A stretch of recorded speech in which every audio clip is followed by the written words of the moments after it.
Hello and welcome to Survive the Unexpected with your host Frank Pacino and the new Corey Org champion, Amanda Bryan. She won her very first org, 10 I to did. 2, and I'm very proud of her. She kicked ass. Thank you so much. You want to give a little I'm still in speech? shock. My speech will be no, I'm not giving a speech. I barely gave a speech at my final tribal council. She did amazing. Don't let her talk her down. She did great. I Thank you watched. so much. Thank you so much. I appreciate that. Uh, I had to uh, rep. I had to rep Corey. If you're watching, yeah, got the yeah. buff on. Just for you. Sorry for the delay. Life happened, with my little trouble with the cars and stuff and life and sickness. But we're back finally. Yes. Today we are covering episode 7 through 9 of Survivor Borneo. Um, this is where we hit merge. We finally hit Getting good. merge. It's It's getting yeah. good, guys. It's getting It's good. I forgot how much this season was entertaining. It's very It entertaining. was. It was. It is entertaining. They do have some characters. For their first Mm-hmm. season, we're really starting to see some personality come through. The same, Yeah. people coming to light. We're seeing a little bit more of Sue and Rudy and Jervis and Hatch and all these key components of the season. It's pretty Yeah. good. So episode 7 starts with Jenna going over to Taggy's tribe and Sean goes over to Pagan, and they're inspecting each other's camps because they're going to decide which camp they're going to merge on. And they go, and Jenna is floored with how good their camp is. Sean is very underwhelmed. They did. How do you what do you think about that? Do you like that? I do. I wouldn't mind seeing that again. Yeah. Where you get to go over and kind of scout out where you're going to stay. They kind of just pick for them now, don't they? Yeah, they pick for them or they make them start over or something like that. It's kind of it's kind of more difficult now because like this is before swaps. So like they've never seen the other beach. Most of the time, by the time you get to this point, the merging, they've already seen the 2-3 beaches that they have. And so like it's a little bit harder to do it nowadays. But yeah, I do enjoy what they were doing. Get to see them interact a little bit. And it was very funny how it was like one-sided, like, oh, this is amazing. The other side's like, why? What is this? Like, what am I doing here? We're definitely not picking this beach. But Jenna acted like she was at Disney World. Oh yeah, she was literally like, "Oh my god, everything's so great." I'm like, "Girl, at least try to hide it at least a little bit, No, she was full on dishing those compliments out. Full on dishing those compliments out. Rich is like, "This is our living area. This is our kitchen," and then she would say, "This big tour." So basically, Jenna and Sean went out to like a sandbar, and they had to come up with a new tribe name. They had to figure out which beach they wanted to live at, and then they had to pick 3 items from each location or something like that, right? Yeah, they got to pick 3 items to take with them. Yeah, if I remember correctly. Yep. Yeah. So they're on the sandbar. Do you remember? I don't remember. A cooking pot was one, I know for a fact. Cooking pot, and I think I'm sure you guys can tell us. Yeah, I can't remember. I can't remember. Yeah, but so they're on the sandbar. They're discussing what beach and the name. They come up with Britannia. Ratatata. No, Jenna was like Ratan, and then Sean was like, we gotta do A at the end, so it sounds more more flair, some flair to it. That was his contribution to the name. So they basically have their wine and dine. Do you agree with me that Sean looks like Adam Sandler? It looks like he could be his goofy cousin. Sandler and Billy Madison. Yeah, he looks like he looks like his goofy cousin. He doesn't like. He's like, you could tell they're related, but he's definitely not the uglier one of the two. Yeah, you're right. So they have dinner on the sandbar, which they get like loaded up, for sure. Like, back when the rewards were super decent. Yeah, they got loaded up with like lobster and everything, and they were just mowing down. They got beds and a tent, so that way there was the bugs were staying out. They were living in luxury. One of my personal favorites is when they go to the other camps and they're like, the Pagan's like, man, where's Jenna? They're all worried, and then you go to Taggy and they're like, keep him. Don't even bring Sean back. No one even cares where he's at. Sean is just such really honestly just such a bad player. He really is. And I hate saying that, but it's true. Anytime he talks, I picture like the Goofy music, like do, do, do, do, do, do, when he's talking. That's what I picture when every time he's talking. Like he has no clue what's going on really at all. Oh yeah, no, you're absolutely right. You're absolutely right. It's just he's funny for the wrong reasons. Yeah. But yeah, so they go back. They tell the next morning they go back to their camps and they tell them what's going on, and instead of being like nice about things and just tell them that this is what we decided, they're telling them about all the food and the drinks they had and all this stuff, and Greg is pissed. Greg's like, oh, super jelly. He's like, dude, why are you gonna come rub that in my face? And Sean's just like, oh, we had this. We had like 3, 4 of this and this and this and this. And Greg is just sitting there. Alcohol. They had 4 bottles of wine. 4 bottles of wine. They were like, we were pretty drunk. Yeah. They were full on. Yeah. Yeah. Yeah. So it was definitely not the greatest move to do in the world. Dude, I miss Survivor getting alcohol. It was so much fun there. I've seen a lot of shows do some questionable things with alcohol, so maybe it's not the best idea. Yeah, they say funnier things, don't they? Have you have not seen the challenge, The Island? That was awful. I'll have to check it out. You have to. I've not seen the challenge. I know I need to watch it. It's a train wreck for all the like. There's people that have fans of it. I can't stand the season personally, but it's a shit show. It's literally just like 10 episodes of shit. Like it's just terrible. It's crazy. 10 episodes of shit. Yeah. Sounds appealing. So basically, we're not gonna we'll get down the rabbit hole if I keep going down this road. Basically, it's terrible. So I will go off on the island. I'm sorry. Fair. So they picked Taggy's Beach. They of course they're not going to Pagans. It's terrible. Fair. They get there. They're there for like 5 minutes, and the women break the shelter. And they're because they were trying to expand it, I believe. Yeah. And then the women's pissed about that. Oh, you don't like that. Rudy's a gem in these 3 episodes. I'll tell you that right now. Oh man, he is just TV gold, man. Just TV gold. Listen, there is absolutely no question why he was cast. No question at all. Okay. The most nice, blunt guy you could see. He's so funny. So the women are trying to fix it. The guys aren't doing nothing. They're literally just sitting there chilling. Which relaxing. Is so weird, isn't it? It's so backwards from what happens, 20 seasons later. Yeah. It's like Rich and Jervis are playing cards while they're trying to fix this. Just chilling, relaxing. And Jervis is like, yeah, I'm not doing nothing. That's the theme of the whole season with Jervis. And he made merge. Yeah, made merge. And he made merge. But this is where we get they're all sleeping and everything. Yeah. And Gretchen's like, hey, Rudy, you kicked me in the head last night. And he goes, well, that was my area. Get out of my area. You're in my spot. You're in my spot. Dead. He's not happy funny. That he has to share more food with everybody, more spots. He's like, I'm tired of all these people here, and it's so funny. He's so funny these episodes. You can tell he's very used to being the man of the house, and like what I say goes, and like what all these people having opinions and all these people having different lifestyles than him, is he's just not about it. He's not about it. The immunity challenge was short and sweet because they spent so much time on this first half, but that's okay. Yeah. Basically, they had to hold their breath underwater. Which they've done many times. Yeah. Yeah, I like that challenge. Yeah, it's not bad. And it's a good, fast. Simple challenge. Yeah, fast. I don't need a 30, 40-minute challenge. I'll tell you what, though, 2.5 minutes underwater is that's a long time. I can make it make a minute. Long time. Yeah. Oh, I'm a horrible swimmer. Listen, I want to apply for Survivor one day, but I better learn how to swim first, right?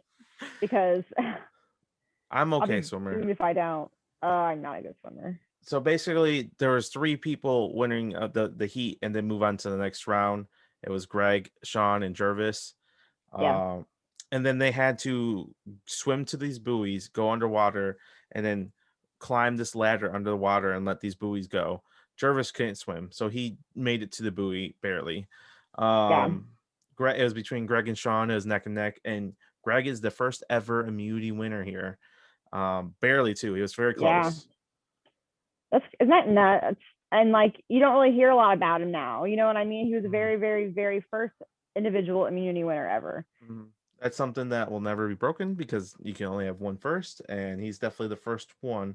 Right. And it was a big deal. Everybody, clapped for him. He lived it up. He's living every moment to the moment here. He's a huge personality. Huge personality. Oh yeah, we'll get to more about his personality later. Oh my god. The tribal council was a shit show. It was crazy. Let's see, 1, 2, 3, 4, 5, 6 people got votes out of 10, which is nuts. That never happens nowadays. Never. Yeah, never happens. So you can tell they really didn't know exactly what they were. I mean, they knew what they were doing, but they didn't know what they were doing. You know what I mean? They didn't have a game strategy because there wasn't one yet. They were literally developing, making the first copies of it. Yeah, and this is where the Taggy Four stick together with Kelly, Sue, Rich, and Rudy. Yeah, they all vote together. Everybody else votes their own way. We did get to see Jenna do a moo, so that was fun. Dude, one of the best confessionals ever. Comparing one of my cows. Moo. I love it. The blatant, because like Jenna's not like that. You know what I mean? Like usually Jenna's like really nice to everybody and loves everything. And just to see her to walk on the camera and just the blatant just F you to Jervis with it, I love it. It's so good. I love it too. It is good. And so Gretchen is gone. It's 1 vote Rudy, 1 vote Rich, 1 vote Colleen, Jervis, Sue, and then 4 Gretchen. Where it sent Gretchen home. Everybody, bye, Gretchen. Bye, You're Gretchen. Yeah, she. To be honest with you, she didn't give us much, so her going really isn't that big of a deal. No, I think, like they said, whenever she was exiting, like she was way more about the survival part of it, more so than the game part of it. She was more expecting a more survival aspect of it. Yeah, which is fair, but like she didn't know what she was getting herself into. Yeah, she didn't know. So that ends episode 7. It was pretty okay. It was okay. It dragged a little bit. Yeah. It was a pretty full episode. It dragged a little bit with the whole them picking the tribe name and everything like that. They spent a lot of time on that, which they really didn't need to, but it wasn't a bad episode. It went by pretty fast. Now episode 8, after you start to see people starting to figure out like strategy at this point. People are starting to put 2 and 2 together that people have a voting alliance, that they're trying to figure it out. Jervis, and they're finding out too that alliances work when you all agree to vote the same way. It's effective. That's what this first season is really ironing out, is just how the game itself is played, which is nice to see. And Jervis is like trying to figure out and try to set something up, but at this point, it's like, really, what are you going to do? Because like you are voting your own people out. Like they had no concept of what was going on. Jervis I think Jervis was starting to figure out what on the bottom felt like, because he wasn't in that alliance and he was seeing it unfold, and he was like, hey, wait a minute. He's at the hey, wait a minute moment with it, Yeah. And so Jenna approaches the women, say, let's do a woman thing. Let's stick to the women together. Yeah. And, everyone says, oh, yeah, of course. And then we get a cutscene of Sue saying, I already have an alliance and I like my alliance. I'm not voting with that girl. She's very blunt about it. Blunt about it. She knows what she's doing. Yeah. She definitely knows what she's doing. I have so much more respect for Sue after rewatching this. It's been so long. I've been like 3-4 years since I watched this. Dude, Sue is a great player, a really great player, and a really strong mind. And she great TV too. Yeah, and she's good TV. You're right, and she's good TV. I love seeing her and her husband, and she was so excited to see her husband on the videotape. It was great. I love that. Yeah. We'll get to those later. Yeah. So basically, they're starting to realize that they're not going to be able to keep up with the rice. So they talk about rationing the rice, and Rudy's pissed about that. And then when he goes on his big tangent and like, these people are taking my spot, they're taking my food. And he's very pissed about it. But it's like Sue had the right mindset. I planned on being here to all the way to the end, so we need to ration this so I have food then. And then that she's already thinking about that. Like, I'm gonna be there, so I need food there, or else I'm gonna starve. And Hatch is still catching all them fish. Yeah. Oh yeah, and Rich catch a bunch of more fish again. And they cook it all up. He's he's the only one catching fish. And it starts to go a little montage of them talking about it, like, man, and he even says in the confessional, he goes, look, as long as I keep catching these fish, people aren't going to get rid of me. I'm their food. He knows that, and he knows that. Yep. Everything's a strategy with him this season, and that's what sets him apart from Sue just a little bit. Is Sue is so focused on the alliance, Rich is focused on everything. They talked about this season about their IQ scores, right? Mm-hmm. And didn't Hatch score like super high on? I think so. On that, I think he did too. So that's where I think that's where Sue is like a really good player, but Rich is doing everything she's doing and then some, like the fishing and stuff like that. Keep not only having an alliance, but keeping people feeling like they need him. And he keep burning in the face like, look, without me, I'm not getting no fish. And he just throws little things like that and people are like, you're right, he's feeding me. We're gonna keep him. He's feeding me. Especially with the rice going down and people really start to get worried. Oh yeah, for sure. Greg and Colleen are called out as a couple, but Greg's like, it's not a couple. We just have sex. Basically, that's what he said. Dude, I didn't like Colleen at all this game. No. I did not like her at all. I don't understand. She's a little cutie. That's why she got casted. Yeah, that's pretty much it. There's like an empty flower pot up in there. I don't know. It's like, those girls that go to church camp just so they can make out the boys. Like, that's exactly what Colleen is. Like, I'm gonna act like I'm sweet and innocent, but I'm really not. Yeah, she's a little. Oh yeah, for sure. Greg tries it. What's up? I was gonna say they go right into videos at home. No, they don't. We go through Greg flirting with Rich. There's a big montage of that. Yeah. Greg was like, he's like, look, I know he likes me. I'm gonna flirt with him and try to use it as a strategy. And Rich is loving it. Oh yeah, Rich is loving it. Rich is so confident in himself that he knows, like, even though he knows that Greg is messing with him, he doesn't care because he's just enjoying the fact of it in the first place, which is great. But he's smart enough to know what he's doing, which is the best part. Right. That's what I mean. Rich is thinking about everything in the game, and it's you really see that because he stands out. Like Sue stands out because she has strategy. Rich stands out even more because everything's strategy with him. Everything's about the game. Everything has a purpose to his game, and that's like I forgot how much Sue did this season. And I'm not trying to downgrade her, but it just shows, like, as the season goes on, how much Rich was so much better than her. Yeah. And you really see that as these episodes go on, like doing the thing with Greg, flirting with them, teasing him, but then he goes in confessional. I know what you're doing. You're not going to trick me. No. He's letting us in on the joke, and that's the best players to have. Is to have the people you do something. You love a player that involves the audience. Exactly. And he definitely involves the audience in his game for sure. He knows. He lets us know. He truly does what a confessional is supposed to do. He's supposed to let us in on his game. And that's exactly what he's doing. And back then there was 50 million watchers, I think, on Survivor Borneo. Yeah. 50 million views. I think they average now like 7 million. Yeah, so I don't know. Think about how many people were watching back then. Outback was the most. I know that. So after a little montage, they do the videos from home.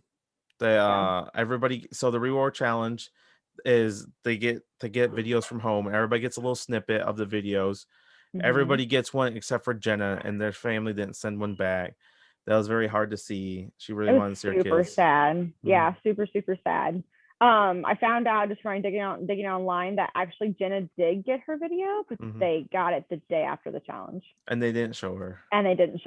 Yeah, which I think kind of bogus. But but she did get a letter later, so that was good. So we had it was an archery challenge, and basically before we go on the archery challenge though, because like after that happened to Jenna, she broke. Like she was almost literally tapped out to the point where she didn't even know she wanted to play anymore. And everybody else picked up on that and was like, what do we do? Do we keep someone around that doesn't even want to be here? And not that they were like vindictive about it, but they were like, she doesn't want to be here. Why should we have her here if she doesn't want to be here? Exactly. Yeah, you're in favor type of thing. The archery challenge, basically who gets closest to the center, like they've done so much this season. Yeah. Greg wins. That's all you need to know. Greg wins. And he has a choice. Jenna takes it hard. Jenna takes it really hard, and he has a choice to share his video with everybody or watch it himself, and he shares it with everybody. And we get one of the weirdest things I've ever seen on a TV show. Bro, that was weird. She was barking at him, flirting with him, being nice to him. I wasn't sure what she was doing with him, but she was doing stuff to him. It was his sister. It's very weird. And creepy. It was very creepy. And I wasn't gonna bring it up, but it got brought up in the show. So I was like, okay, if they brought it up in the show, we have to bring it up. And we cut to a scene, a confessional from Rudy. He's like, I don't know about you guys, but that seems like a little incest to me. Straight, no cap, just straight went at it and said that too. And with a straight look on his face. But you know what? Good. Rudy's still gonna help him cut coconuts the next day. That's the kind of man Rudy is.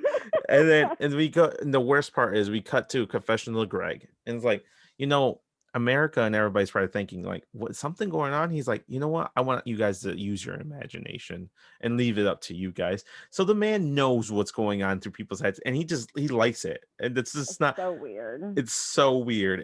It's like, and everybody's watching this and like, what the hell are we watching? And we wonder why Greg didn't come back. So yeah, I was not gonna bring it up, but there's literally 2 confessionals about it. I was like, if they're gonna talk about this heavily, we should bring it, because it was definitely interesting. I'd say, to say the least. It was everybody else's videos were very nice. Oh yeah, everybody else's was very nice. Super nice. Sue's super nice. Greg was fucking weird. Yeah, I love Sue and her husband, the relationship, and she was just so happy to see him. I love that. I always like, like husband and wife seeing each other and they get all emotional and everything. It's always cute. So they go a little scene where Jarvis is doing nothing. It's bringing up to now to the Taggy side. Pagon's already known this, but Taggy's like, yo, like we have all these extra people, but we're like doing more work and they're not doing shit. Right. And Sue don't play that. So Sue was saying shit to him, and Jarvis is like, whatever. Basically, what was the whole conflict? And he was arrogant back then. So arrogant. He's so arrogant. But back then, both times he's been on, he's been arrogant. Yeah, you're not wrong. We'll get to that eventually. Yeah, later. Eventually, yeah. So the immunity challenge was a rope maze. And it basically, you had these like they had that same challenge in Kagiyan, right? I think they had something similar, but it wasn't the same. Okay. It was. I don't think it's. I think you're thinking of Second Chances. Actually, I think it was. I don't remember, but basically they had to. Maybe it was Second Chance. I know Spencer ran it. Yeah, I think it was Second Chance. Kagiyan, if it was Second Chances, yeah. But basically they were trying to grab these tokens on the rope, and they had to stay attached to the rope and transfer one end to the other. It was pretty boring, to be honest, and you wasn't sure what the hell was going on. At least I was having trouble follow, and then all of a sudden the Jarvis wins, and you're like, okay. Yeah, pretty much. I was like, okay. They're like, oh, Jarvis is leading. I'm like, go Jarvis. Can't tell. You can't tell. Go Jarvis. Yeah. Can't tell what's going on. You can't tell what's going on. It's just people running around. Yeah, it was boring. Yeah. Super fail challenge. So this is where we go to tribal, and this is where they tell us this is a jury. It's gonna be jury from here on out. And Jeff actually brings up the question to Sue: is there alliances? And she's very vague. She was so mad at us. She was your confessional afterwards. She's like, way to go, Jeff. Just straight up asking me if I was in an alliance. What am I supposed to say? Yes. Like, dude, her confessionals were gold too. We had some really great confessional givers this season. Yes. For it being like the first, first season, not knowing what to go off of it, we had some really good confessionals this season. So I've only watched this season one time. It was not live. I watched all the Survivor seasons, and that was years ago. And I remember just blazing through this, and like, I don't think I respected how good this season actually is. It's definitely like, wouldn't say like above 20, but like there's definitely like at least 10 seasons worse than this easily. Oh, for sure. For sure. And like you think about these old Survivors, not the greatest cast. Not the greatest cast. We'll say not the greatest cast. Yeah. And maybe that's why it does suffer a little bit. But the ones that's even when it wasn't. The ones that stand out though. Yeah. For good reason. For good reasons. And then Sean talks about his strategy is the alphabet strategy. Basically what he does is he votes for the person with like closest to A, and then once he votes that person, it goes to the next person, so he just skips people. Don't do this. Don't do this. It's not a good strategy. We'll explain why next episode. That though, and this guy made it to merge, so what do I know? So he gets there, and basically what was it was 6-3, Greg 6 and then 3 to Jenna. Yeah. It was pretty clear cut. The taggy first immunity winner was the first member on the jury. Yeah, first member of the jury too. He has 2 firsts. Very good for him. Gretchen did not get the jury. So but yeah, that's basically the episode. It was a Greg heavy filled episode, so it's pretty obvious he was gonna go, to be honest with you. Once you've seen all the Greg content, I was like, he's going here. I don't remember the boot order. They're bad about that. Yeah, this season's real bad about it. Yeah. Oh yeah. Mm-hmm. Super bad about it. So the start of episode 9, Sue talks about Jeff asking her about the question, and so she was very pissed. Amanda already went through that. And then Kelly talks about feeling uncomfortable with their alliance. And she's starting to get guilt. She's starting to feel guilt for getting all of her friends out. But it's just like, you're winning the game, girl. Like, you're doing good. So she starts to waver, and she's like, I don't know if I want to do it. I don't want to be part of the alliance anymore. Right. And it's whatever at that point. Oh, we forgot to bring up in the tribal that Rich mentions that he fishes for everybody, and he hopes that keeps him around. Yeah. That's another thing that he pushes in. Yeah, it does help. It says right after the whole Kelly thing, they go through why Rich is a threat. He's feeding everybody. He's a thinker. He always thinks about everything. Is back when Survivor went back before gameplay really became the main focus of it, to where providing was kind of your ticket to stay. And we'll see that the next, few seasons ran for quite a while. It's because it worked for a sense, obviously, for Rich, and other people too. When you win or when you provide in that way, either provide wins or provide food, you're going to stay for at least a while. So Rich catches more fish, and I actually like a good amount of fish, like a lot. Yeah. And Rudy burns like most of them, and Rich is pissed. Which I don't blame him. You know how long it probably took him to catch all that, and then right. It was not the best face scene. Yeah, Rich was very upset. He's trying to hold it in, and everybody's like, "What's going on? What's wrong?" And it's like, dude, just get out of my face. I just spent hours catching all this fish, and then he burns them all. Which I don't blame him at all. No. I don't blame him at all, because like that's how they don't want to eat fish every day anyway, and they have to. You know what I mean? Let alone bad tasting fish. Well, he's the only one doing it. He's the only one catching fish, so it's not like he's getting help out there. So he's catching 6 fish a day or something like that. Like that's a lot of work, a lot of energy he wastes. A lot of energy. And they're not getting rewards like they do now. They're not getting a reward and getting buffets all the time. No. I mean, they really don't do reward challenges very much anymore. They combined it now. They combined it with immunity now, but I like separate reward challenges. I think there should be a separate reward challenge and a separate immunity. To me, just put a good combination for me. I don't care about these challenges half the time anyways. Be honest with you, I don't watch it for the challenges. No, I don't watch it for the challenges. Don't get me wrong. The right challenge and the right circumstance is thrilling TV. But for the most time, like these early merge ones, like, does it really matter who wins? You know what comp is actually boring per se, but I actually really like is the pole challenge, where they have to hold on to the pole. Yeah. I actually like watching that challenge. I miss, you know what challenge I miss is the hatchet challenge, where you have to like hatch someone's rope. You know what I mean? And then you get 3 and you're out. Those were the best challenges because it pits people against each other. I agree. Those to bring them back. I personally like.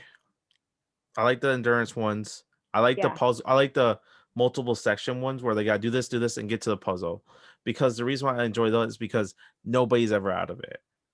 Like right. A lot it's of a these fair shake all the way through. A lot of these challenges, you can usually tell, oh, this person's about to win. Yeah. You can just like in the first 30 seconds. When someone's sometimes blowing everyone out of the water. Yeah. And so challenges are hit or miss for me. Yeah. Especially these early challenges. I don't think there's been one where I was like, ooh, that was great. Well, before the budget was there too. Yeah. You know. Yeah. So the women go out and check their traps and they catch a fish. And it was a nice sized fish, but man, they act like this won the Super Bowl and they caught that. They wanted to rub it in Rich's face so badly. They were like, we caught a fish. I just like, I caught 4 today. Like yeah. But yeah, they were super thrilled, which is fine, which is good. You should be thrilled because nobody else is doing shit. Jervis isn't going on the water. Oh, Jervis can't even survive in the water. Right. Not even close. So we have a reward challenge. And it's for barbecue. It's another rope course. Of course, it's another rope course. But we're using the same rope over and over again. Leave them alone. No budget. We talk about this. And it's one of those things again, like you kind of know what's going on, but it's like it's so like really, can you really tell where they are? Not really. No, it was a bad. There's a reason why they didn't bring that challenge back again, because it was a horrible challenge for the viewers to watch and keep up with. We didn't even know what was going on. Right. There's no way we could even tell. So. Oh, and forgot to mention that they also get letters from home as well in this reward. And Jenna gets her letter from home. Yeah. Colleen wins and she takes Jenna, which is the right move because nobody can be mad at Colleen. Like she probably wasn't thinking strategy, but nobody could be mad at Colleen for choosing Jenna over everybody saying. No, when they knew that Jenna didn't get a video. For sure. So like, for sure. That was like, if you're talking about strategy nowadays, she did the 100% right thing. Yeah. So after the reward challenge, Colleen takes Jenna. Jenna reads her letter, all happy feelings and everything like that.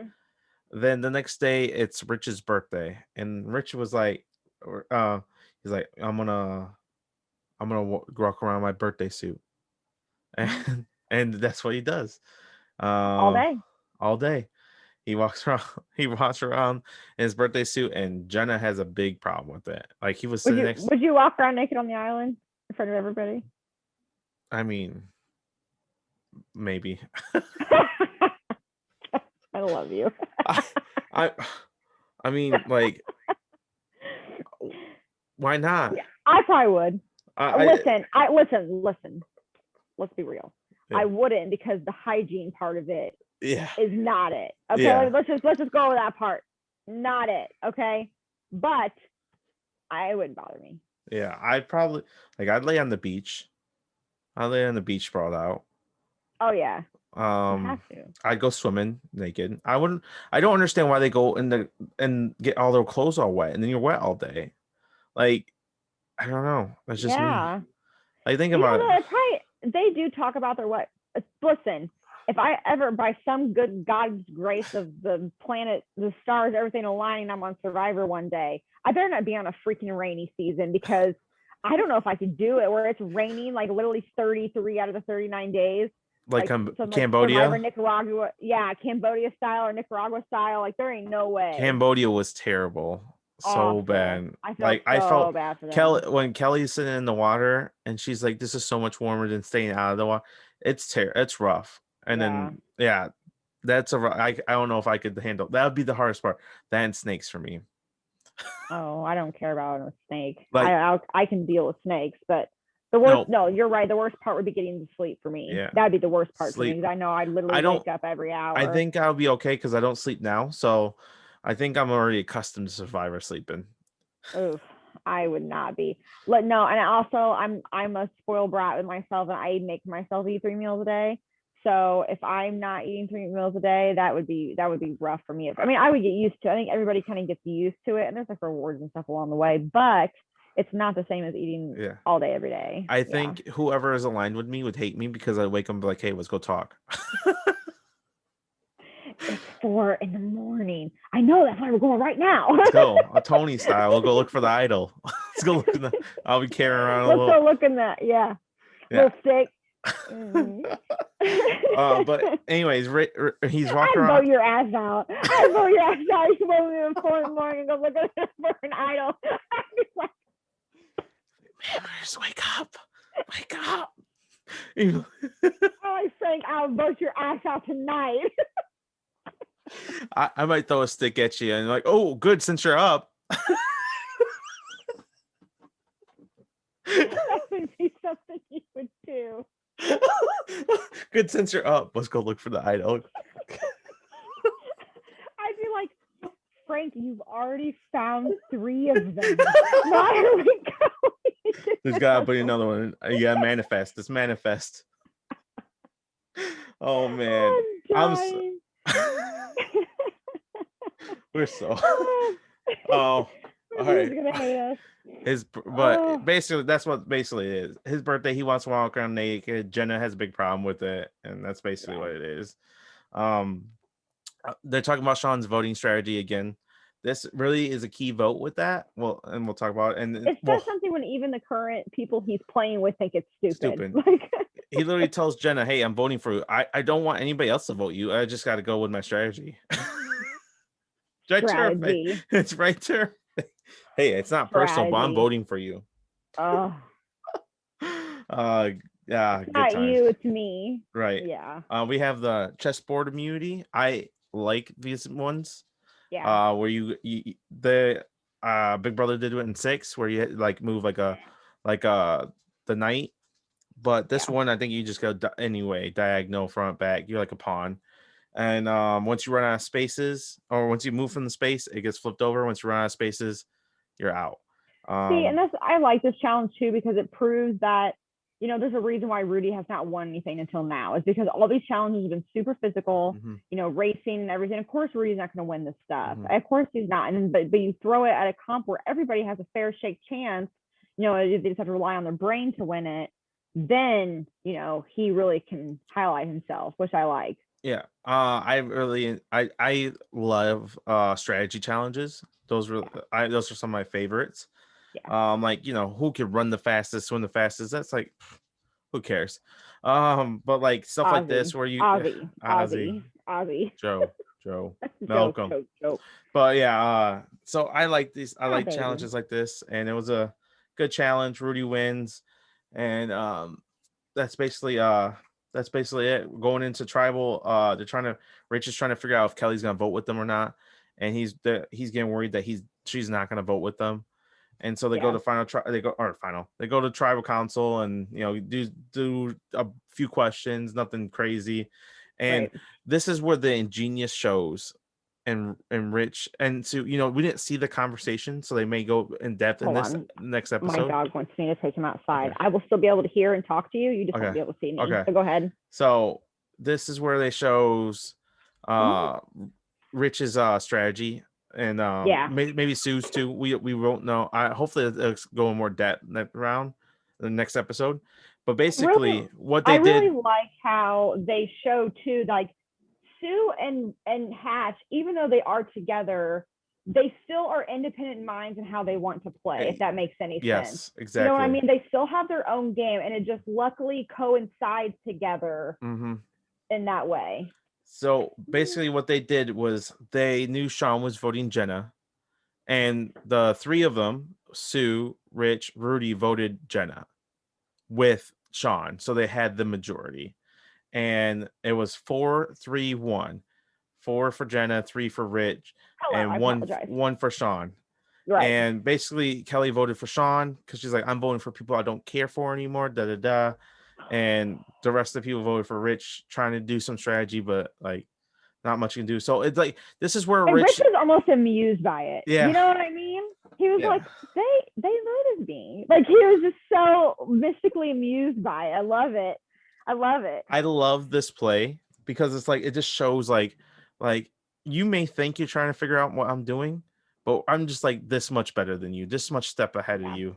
Because like now a move like that would be commonplace now, but you gotta realize this is the very first episode. This is the very first time we see stuff like this. So they come up with this on the fly. Yes, people in 38, 39, 40, they know that's the easy strategy to do. Right. But here, like, people are like bamboozled to what just happened. Kelly's like, what just happened? Like, don't know what happened. Like, it was so good. I enjoyed it so much. My favorite vote for sure.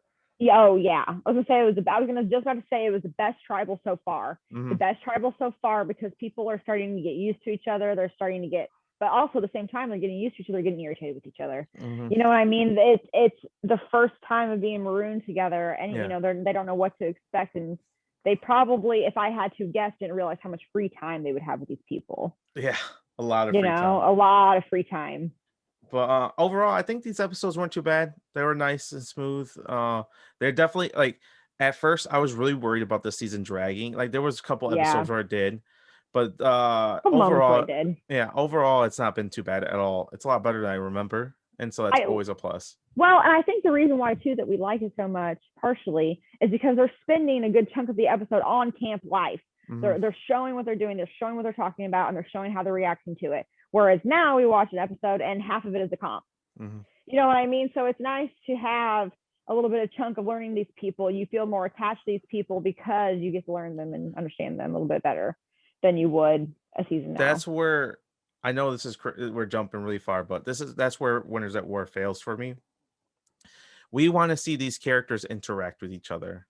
We want to see Boston Rob interact with Tony or something like that, like a situation like that where you're sitting down having they have conversations with each other, but like, we don't get to see that. We hardly see any of that, and that's where I think the newer seasons are failing in a way, is that if you want a heavy comp / strategy talk, that's fine. Just add 30 minutes. CBS, you can add 30 minutes or an hour. Oh, yeah. If you're doing the challenge for an hour and a half. Yeah, the challenge is an hour and a half. You can easily do Survivor an hour and a half. And that way you can get your 15-minute comp in, and you can get 30 minutes of strategy talking and tribal council, and then you get another 15 minutes of camp life. Like, you can figure it out where you have it where we get these interactions and get invested in these characters. It's a win-win situation. The viewers want it, and the players want to give it. That's almost how I feel. It's like, this is why Survivor succeeds so well as a show, and why it's going to be on its 41th. Well, technically on its 41th, 42nd, and 43rd season have been confirmed that they're going to at least happen. Yeah. So we're gonna be probably well into our 50s and 60s if they even call it Survivor 50s and 60s by that point in time. They're going to call it Survivor, whatever the season is or whatever. But part of the reason why it succeeds so well is because the fan base is there and the fan base gets to participate. You know what I mean? You can dream and hope that you're going to be on the show one day, and there's people that live that dream. Yeah. So like, we're not trying to go anywhere anytime soon. No, but overall, these episodes were good. They were fine. We got a couple good tribals. The very first one was just wild. The last one was the best one because you got to see so much strategy involved in it, and it was like the first one is like, wow, these guys, you could clearly tell these players are way better than the other players. And Jeff's getting his feet. Yeah. Jeff he's getting better each round too. He is. You could see the difference. You watched episode 1 and 2, and you watch now, it's head and shoulders better. So everything's improving as the season goes on, which is good. But that's going to be it for us. Please like, comment, share, tell a friend. We have a Facebook page, Survive the Unexpected. We have some future plans with that page. We do post the videos there as well. So it's an easy way to see it clicked up, and we share there. We have a lot of future plans with that. We'll get to them when we get to them. But please just tell a friend. I hope you guys enjoyed and have a good time. And I'm sorry it took us forever to do this episode. We were just a little late. A week late. It's okay. But have a good night, and thank you guys for watching.